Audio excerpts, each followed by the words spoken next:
नमस्कार दोस्तों, स्वागत है आपका एक और लर्निंग वीडियो में। दोस्तों, आज के वीडियो में वो चीज़ मैं बताने वाला हूँ जो शायद आपने इससे पहले वेबसॉल एनर्जी के बारे में पता नहीं होगा और जो न्यूज़ निकल के आया है, इस न्यूज़ को जानना बेहद ज़रूरी है क्योंकि जो 73 करोड़ का टैक्स जो है हटा है, जो बहुत दिन से पेंडिंग केस चल रहा था, उस केस को हटने के बाद जो अपडेट आया है, जिस तरह से मार्केट में ये परफॉर्मेंस कर रहे हैं, कंटिन्यू ये 10-15% दिन का बढ़ रहा है।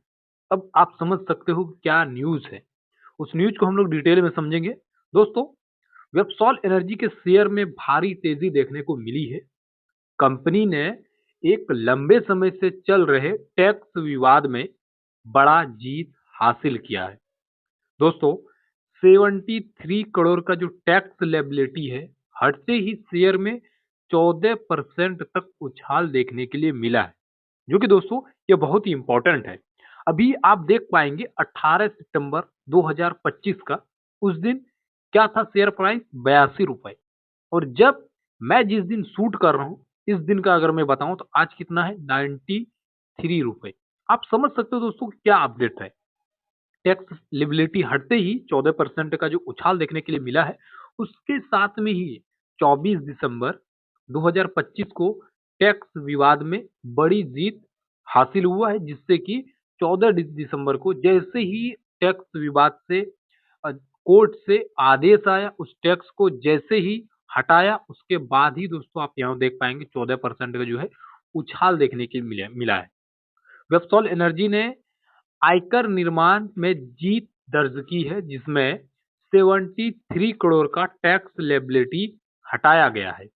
इससे कंपनी के बुक पर भारी फाइनेंशियल बोझ दूर होगा और शेयर लगभग 14% तक तेजी दिखा सकते हैं आगे भी। ठीक है, ये कंपनी का मानना है। इसके साथ में ही दोस्तों लगभग 600 मेगावाट का अतिरिक्त सोलर सेल लाइन का प्रोडक्शन जो है वो शुरू हो चुका है, जिससे कि ये जो ऑर्डर है 16 मेगावाट का, ये बहुत दिन से पेंडिंग पड़ा हुआ था। ठीक है, इसके साथ में ही दोस्तों वेबसॉल ने फाल्टा वेस्ट बंगाल में अपनी नई 600 megawatt mono TERC solar cell line की कमर्शियल प्रोडक्शन शुरू कर दी है, जिससे टोटल सोलर सेल क्षमता लगभग 1.2 गीगावाट हो गया है। ये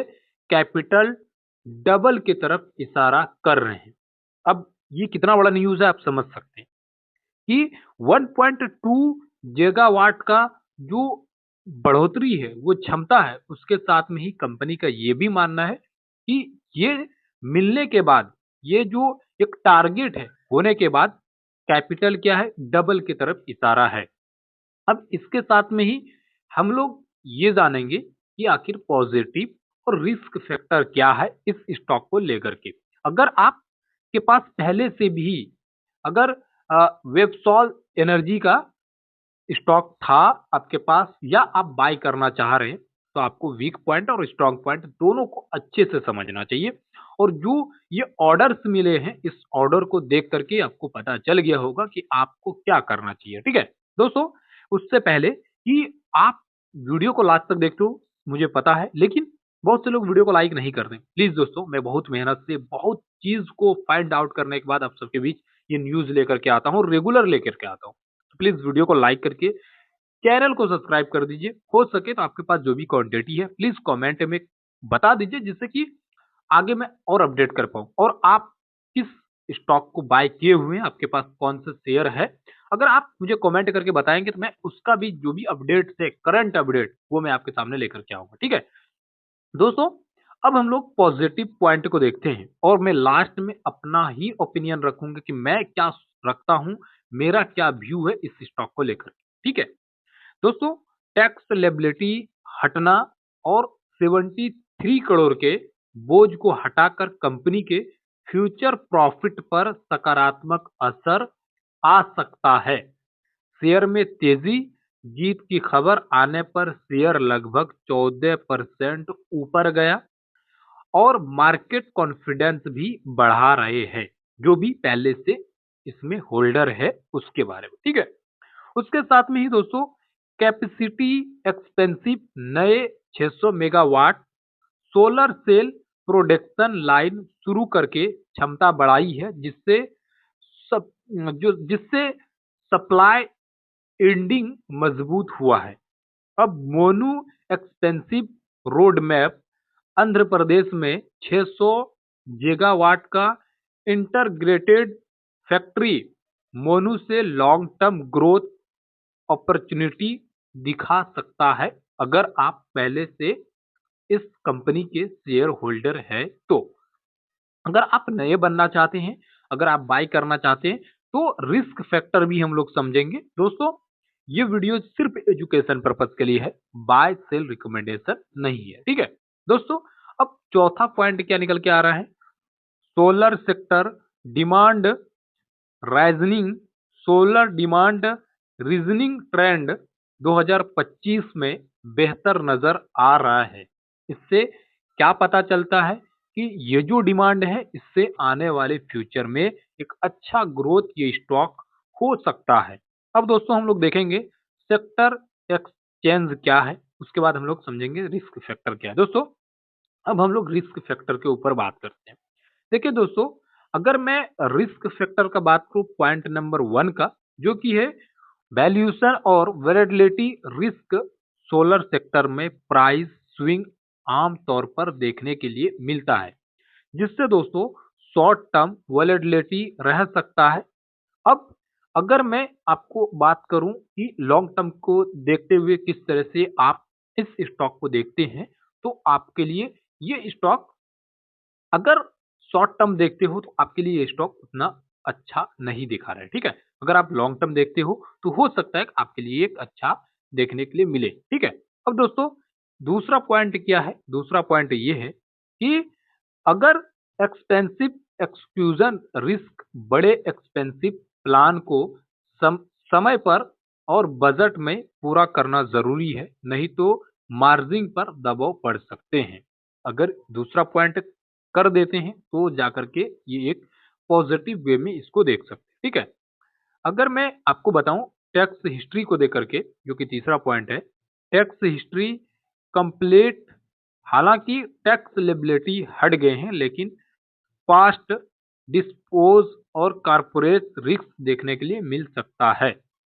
यहीं पे दोस्तों अगर अगर मैं बात करूं चौथे पॉइंट का, मार्केट साइकिल का, अगर मैं बात करूं रेनवेब एनर्जी पॉलिसी चेंज या सब्सिडी में बदलाव आने से इम्पैक्ट पड़ सकता है।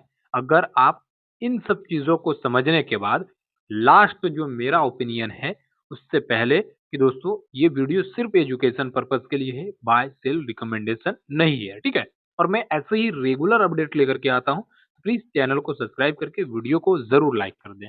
दोस्तों वेबसॉल एनर्जी सिस्टम इस साल एक बड़ी खबर लेकर आया है। इससे 73 करोड़ का टैक्स लेबिलिटी हटा दिया गया है, जिससे कंपनी के फाइनेंशियल आउटलुक पर बड़ा पॉजिटिव इम्पैक्ट आया है और शेयर में तेजी भी देखने के लिए मिला है। सिर्फ यही नहीं, कंपनी अपनी क्षमता भी 1.2 गीगावाट तक बढ़ा दी है और आंध्र प्रदेश में 4 गीगावाट सोलर फैक्ट्री मोन्यू के साथ आगे बढ़ने का संकेत दिया जा रहा है, जो लॉन्ग टर्म ग्रोथ स्ट्रॉन्ग को मजबूती दिखा रहे हैं। अगर आप लॉन्ग टर्म निवेशक है तो इस बढ़ती हुई प्रोडक्शन कैपेसिटी को और पॉलिसी ट्रेवलिंग को ध्यान में रखते हुए आप इस स्टॉक को अपने वॉच लिस्ट में रख सकते हो। लेकिन अगर आप शॉर्ट टर्म ट्रेडर हो तो वैलिडिटी और एक्सपेंसिव रिस्क को ध्यान में रखते हुए ही एंट्री प्लान बनाएं।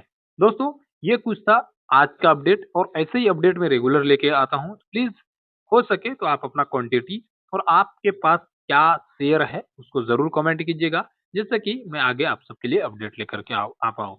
ऐसे ही अपडेट के लिए मिलते हैं एक और नए वीडियो में, जब तक के लिए जय हिंद।